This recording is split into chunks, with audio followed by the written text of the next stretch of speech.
Hello, this is Sandy again, and this is Sandy's History.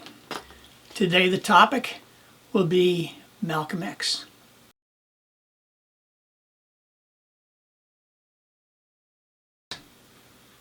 But first I want to tell you a story about a young man in New York in 1890 named Ragged Dick, who was a newspaper boy who one day was out on a street corner selling newspapers when a wealthy man came by with a top hat. Wind came, blew his top hat off. Ragged Dick ran down the street, got the top hat, returned it to this wealthy individual who was so impressed with Ragged Dick that he gave him a job in his store. And Ragged Dick, through hard work and perseverance and good morals, ultimately rose in his position and became quite wealthy and successful. Well, this is a quintessentially American story. I think it's been repeated over and over again in American history.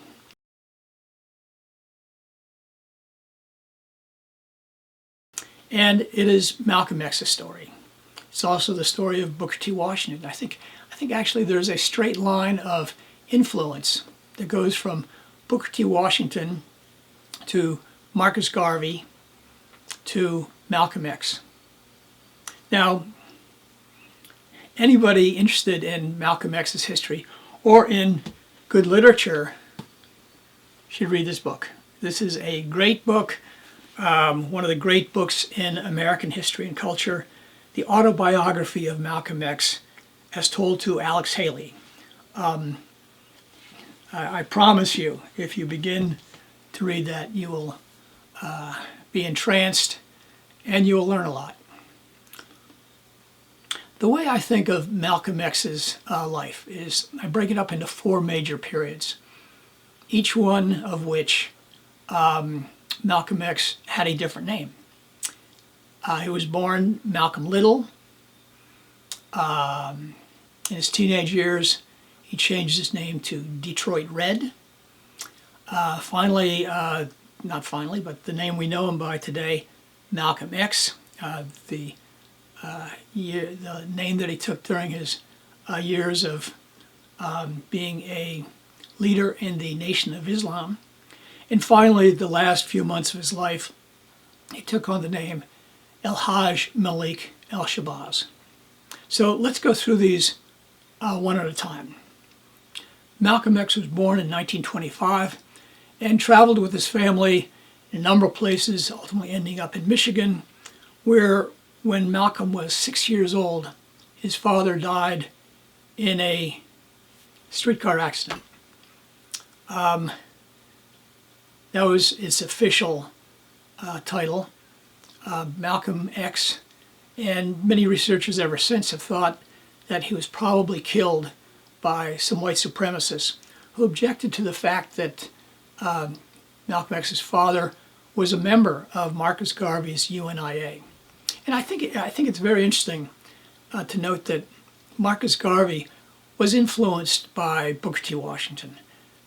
They shared a similar philosophy of self-help, of black separatism, and moral reform that influenced Malcolm X's father and ultimately Malcolm X himself.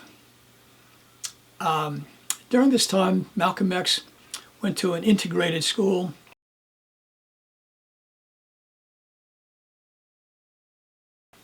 And one of the memories that he has was of a white teacher talking to him about what were Malcolm X's plans for the future, Malcolm Little's plans for the future. And Malcolm said that he wanted to be a lawyer. And the white teacher said, no, be realistic. A Negro cannot be a lawyer. You can be a plumber, you can be a carpenter, but never think about rising above your station and becoming a lawyer. Well, I think this was one of the pivotal moments of Malcolm's life when he began to recognize that there were two tracks in life for people, for blacks and for whites. Malcolm, as a teenager, moved to Boston and Harlem, where he was known by his friends as Detroit Red.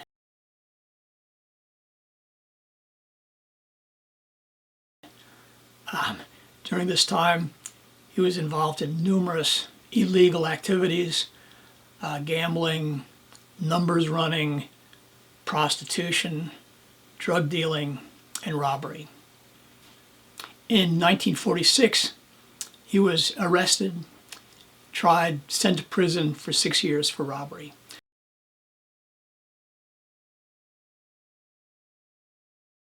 During that time, he spent a lot of time in the prison library reading books, and in addition, became increasingly attracted to the Nation of Islam. The Nation of Islam, also called NOI, Nation of Islam, and also called the Black Muslims, was, I think we can say, I will say, a religious cult. It was a social, political, religious organization that was founded in 1930 by a man named Wallace Fard Muhammad. And ultimately, he disappeared in 1934, and the leader of the organization throughout all of Malcolm X's time with the organization was Elijah Muhammad, always referred to by members of the NOI as the Honorable Elijah Muhammad. The Nation of Islam had deep religious convictions. It was a non-Christian faith who worshipped Allah. And I think one of the ties between the Nation of Islam and traditional Islam was that it rejected the idea that there was a Son of God who came down to the earth and suffered. The God of Allah was a victorious God. And I think this was one of the things that the Nation of Islam and traditional Sunni and Shiite Islam have in common. The Nation of Islam believed in a variety of ideas that I think just sound crazy to me. One is that there was a mad scientist at one time who, through a series of genetic experiments, created the white race. That black people were the original people in the world, and that whites were devils created by this evil genius over the course of 600 years of genetic experimentation. So blacks were ultimately superior to whites. The white race would ultimately be exterminated. And in the meantime, blacks and whites should maintain strict separation. Sexual relations between blacks and whites was strictly prohibited. Involvement in white political organizations was prohibited. The black Muslims, the Nation of Islam, believed in a strict separation. This was essentially a black nationalist, separatist movement. And when Malcolm X came out of prison, he became the chief spokesperson, the number one recruiter for the Nation of Islam, becoming well known throughout the media to basically all Americans. This was based upon his eloquence and his charismatic personality. He had a way of crystallizing concerns, anger, frustration of African Americans in very direct, sometimes pithy ways. Famously said,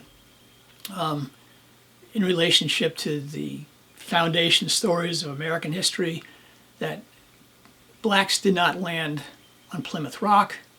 Plymouth Rock landed on us, on African Americans. He was asked once if he thought the civil rights movement represented progress, and Malcolm X said, well, if you consider sticking a knife in someone's back and pulling out halfway, then that's progress. One of the famous stories that he told was that there was a difference between field Negroes and house Negroes. House Negroes were African American slaves or domestic servants who lived in the house of their master, who ate the scraps off of the table of their master, who dressed in the throwaway clothes of the master. When the master got sick, the house slave would say, "Is we sick, massa?" The field Negro, on the other hand, lived and worked with other African Americans and had a much different relationship to white society. And Malcolm X made the parallel that he was a field Negro. He identified with the common people, the workers who were African American, who had a sense of community and understood themselves as a united people. On the other hand, Martin Luther King and the leaders of the Civil Rights Movement represented the accommodationists, the house slaves. This is, I think, important to note because Malcolm X was very critical of the Civil Rights Movement and very critical of Martin Luther King. They opposed their involvement with politics. They opposed their nonviolent philosophy. They were opposed to almost everything about the Civil Rights Movement and Martin Luther King. Ultimately, Malcolm X became disillusioned with the Nation of Islam, and particularly with Elijah Muhammad. He saw that Elijah Muhammad had numerous illegitimate children with the secretaries of the Nation of Islam. This went completely against the code of abstinence and moral reform that the Nation of Islam supposedly taught. But there are other issues as well. Was growing intellectually. I think he saw the limits of the Nation of Islam philosophy and theology. And critically, he was just getting too big for the organization. And there was a lot of competition among members of the Nation of Islam and resentment of Malcolm X's rising star. The final break came when John F. Kennedy died, and Malcolm X made a comment to the press about the chickens coming home to roost. What he meant by that was that evil actions ultimately come back, and those who live by the sword die by the sword.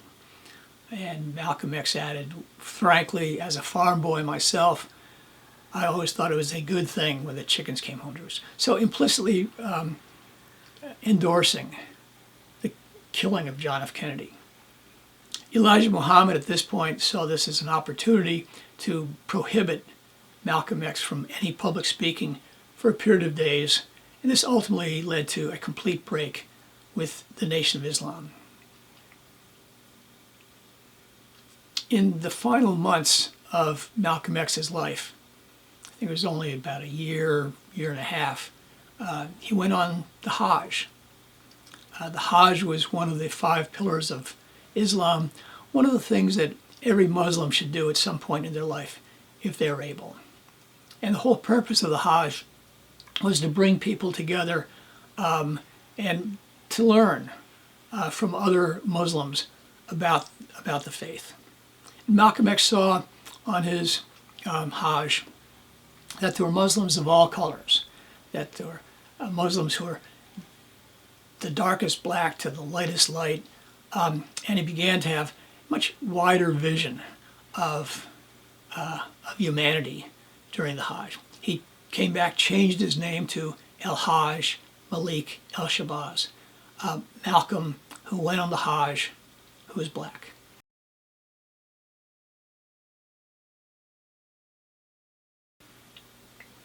At this point in his life, he began to establish some new organizations to help to establish a new message, Now, the context behind all this was that there was increasing violence throughout American society.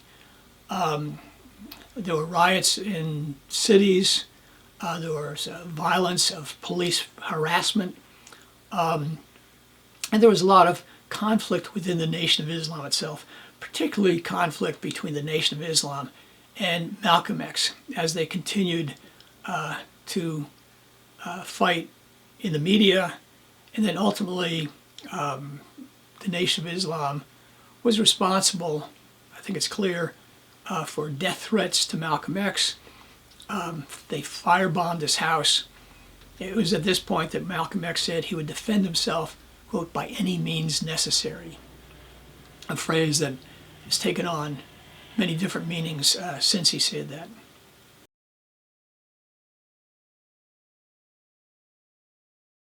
In February 1965, Malcolm X delivered an address in the Audubon Ballroom in Manhattan, at which time he was assassinated. Now, there are lots of conspiracy theories about exactly what happened. 3 people were arrested, tried, convicted, sent to prison. One of them was almost certainly guilty. The other 2 probably not. The real killers of Malcolm X lived their free lives in Newark, New Jersey. I think some of them are still alive today. What I find interesting about Malcolm X's life and his message was that it shared a lot of characteristics with the philosophy, with the theology of 17th century New England Puritans. The emphasis upon religious devotion, on moral reform, on abstinence, on hard work, on self-reliance. These are characteristics that both 17th century New England Puritans and black Muslims had in common. I think they also had in common a dualistic vision of the world. According to the Puritans, the world was divided into saints and sinners. They saw things in terms of good and bad, of black and white. And this is basically the same kind of dualistic philosophy that the Nation of Islam had. So there are lots of parallels between the basic American creeds, the Horatio Alger story of Ragged Dick, and the Puritans of the 17th century, and the black Muslims. Now, many people compare Martin Luther King and Malcolm X. And many people say that Martin Luther King was an accommodationist in the path of Booker T. Washington, and that Malcolm X was a much more radical figure who followed the radical ideas of W.E.B. Du Bois. I think this is completely wrong. I think oftentimes Americans have this dualistic vision of the world, dividing everybody up into one category or another.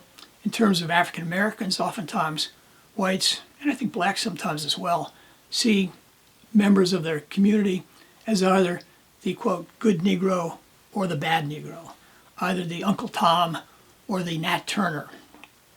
And I think we oftentimes cast Malcolm X and Martin Luther King into these roles. As I said in a previous video, I think Martin Luther King's philosophy, his message, was much more radical. He constantly confronted oppression, poverty, racism throughout his life, and risked his life, and ultimately gave his life for his ideals. Malcolm X, on the other hand, I've tried to suggest, was really right in the mainstream of American history. His puritanical ideas, his relationship to this rags to riches story of Horatio Alger, everything about Malcolm X and the Nation of Islam, I think it's right in the mainstream. It's typically an American story and an American message. Now, many people say that Martin Luther King and Malcolm X, in the last months of their lives, were coming closer together. Their philosophies were coming closer together. Martin Luther King in his last months, it turned toward Chicago, the North, poverty, violence, as well as racial issues. Malcolm X, as we see, his philosophy was emerging during the last months of his life, and perhaps they were coming closer and closer together as they confronted the same realities in America during the 1960s.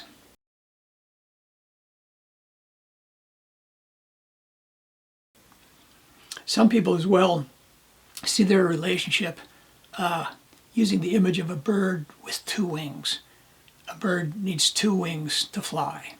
And African Americans, and I think Americans, needed the visions of both Martin Luther King and Malcolm X as we continue to search for and work for justice in American society.